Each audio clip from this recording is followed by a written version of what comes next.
테슬라의 머스크, 마스터플랜 파트 3 작업 중. 주가가 강세. 테슬라의 주가가 일론 머스크 테슬라 최고 경영자가 마스터플랜 파트 3에 대한 기대감을 높이면서 상승했다. 베런스에 따르면 미국 주식시장에서 전장보다 3.88% 오른 905.39달러를 기록했다.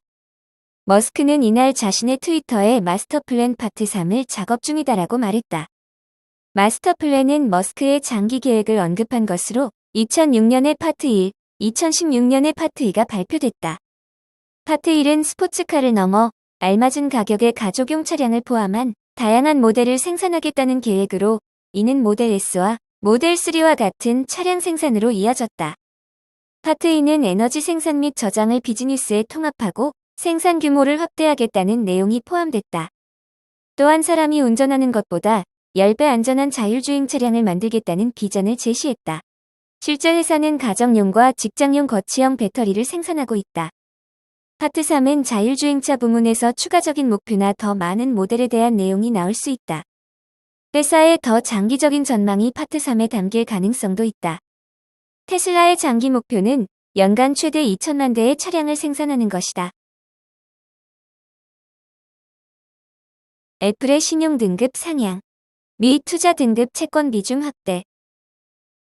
애플의 신용 등급 상향 등으로 미국의 투자 등급 채권 비중을 확대해야 한다는 의견이 나왔다. 한광열 NH투자증권연구원은 보고서를 통해 지난해 글로벌 신용평가사인 무디스와 피치가 애플과 마이크로소프트에 대해서 AAA 등급으로 상향했다고 밝혔다. 추가적으로 애플의 경우 설립 이후 처음으로 AAA 등급을 부여받았으며 제품 다 변화 부족에도 실적 개선 지속과 우수한 재무 구조가 주요 근거였다고 말했다. 그는 최근 10여 년간 글로벌 비금융 민간 기업의 AAA 등급 변화는 신규 부여보다 강등이 많았다며 향후 산업의 빠른 변화에 대응하기 위한 적극적인 인수합병과 높아지는 주주 환원 요구를 감안할 때 강등 사례가 잦아질 것으로 판단된다고 덧붙였다. 한 연구원은 우크라이나 러시아 전쟁으로 글로벌 크레딧 시장이 급격히 약세를 보였으며 미국 투자 등급 내에서도 낮은 등급일수록 약세 폭이 컸다고 진단했다. 그는 미국 AAA 등급의 크레딧은 희소성이 부각되며 향후 리스크 고조 시에도 견조할 것으로 예상된다며 물가 상승 압력과 연준의 공격적인 통화 정책 정상화 의지로 미국 국채 금리가 최근 가파르게 상승했고 신용 스프레드도 역사적 평균을 상회했다. 현재 미국 투자 등급 채권의 수익률은 중장기 관점에서 투자 매력이 높은 수준으로 판단되는 바 상위 등급 위주로 비중 확대를 권고한다고 강조했다. 루시드, 전기차 값 올린다. 니켈 값 너무 올라 테슬라도 인상하는데. 전기차 제조사 루시드의 최고 경영자 피터 롤린스는 향후 출시할 전기차 모델들의 가격 인상을 고려 중이라고 외신들이 전했다. 니켈 등 계속되는 원자재 값 상승에 따른 부품값 상승을 더 이상 감내할 수 없다는 판단이다. 롤린슨 CEO는 러시아의 우크라이나 침공 이후 더욱 상승한 니켈 값 폭등을 짚으며 앞으로 출시될 자동차 모델들의 가격 조정이 불가피하다고 말했다. 그는 우리가 전기차 가격을 올리지 않겠다 선언하는 것은 너무나도 무책임한 소리라며 다만 리비안의 실수를 답습하지 않고 기존 사전 예약 고객들과의 약속을 존중해 예약된 차량들의 가격을 상승시키지 않겠다고 강조했다. 앞서 리비안은 이달 초 전기차 가격을 20% 기습 인상했다가 구매자들로부터 호된 비판을 받았다.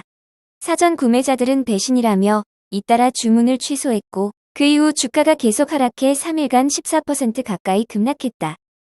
이번 원자재값 상승으로 수많은 전기차 제조사들이 홍역을 앓고 있는 가운데 롤린슨 CEO는 경쟁사 리비안의 트럭값에도 의문을 제기했다. 롤린스 CEO는 기술력으로 세계를 선도하고 있는 우리 기업조차 그만한 가격의 전기 트럭을 만들 수 없을 것 같다고 훈수했다. 그는 또한 테슬라의 일론 머스크 CEO도 전기차 가격 인상은 피할 수 없었음을 되새겼다.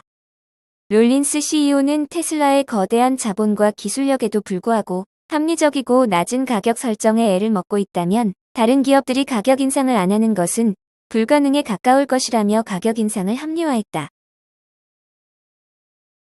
저가 매수 대거 유입, 리비안 8.24% 급등. 미중 정상회 통화에서 시진핑 중국 국가주석이 우크라이나의 평화를 원한다고 밝히자 미국의 뉴욕 증시가 일제히 상승한 가운데 특히 나스닥이 2% 이상 급등했다.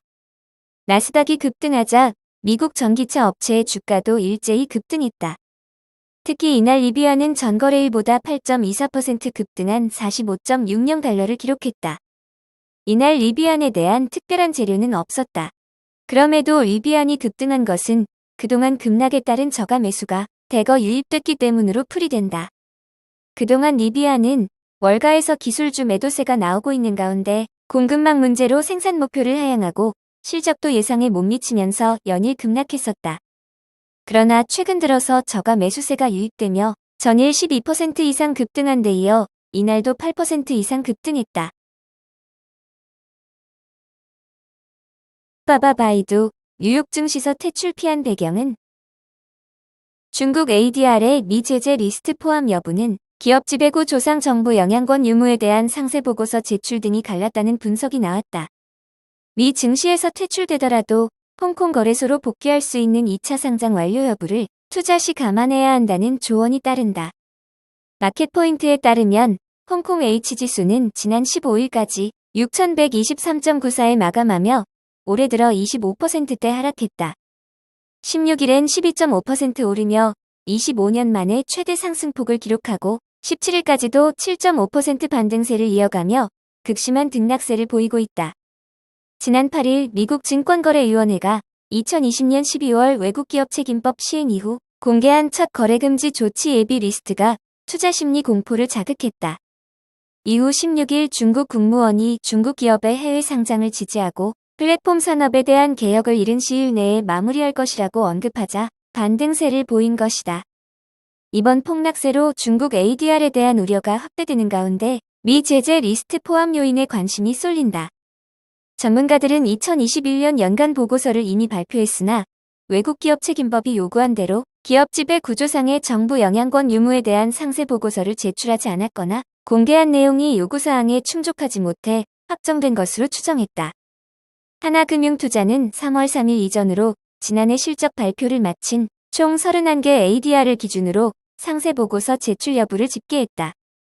그 결과 알리바바, 리오토, 네시즈, 바이두, 비리비리 등 26개 기업은 연간 보고서 공시와 함께 SEC의 상세 보고서를 제출했고 그 내용이 외국 기업 책임법이 요구하는 기준에 충족한 것으로 판단된다는 설명이다.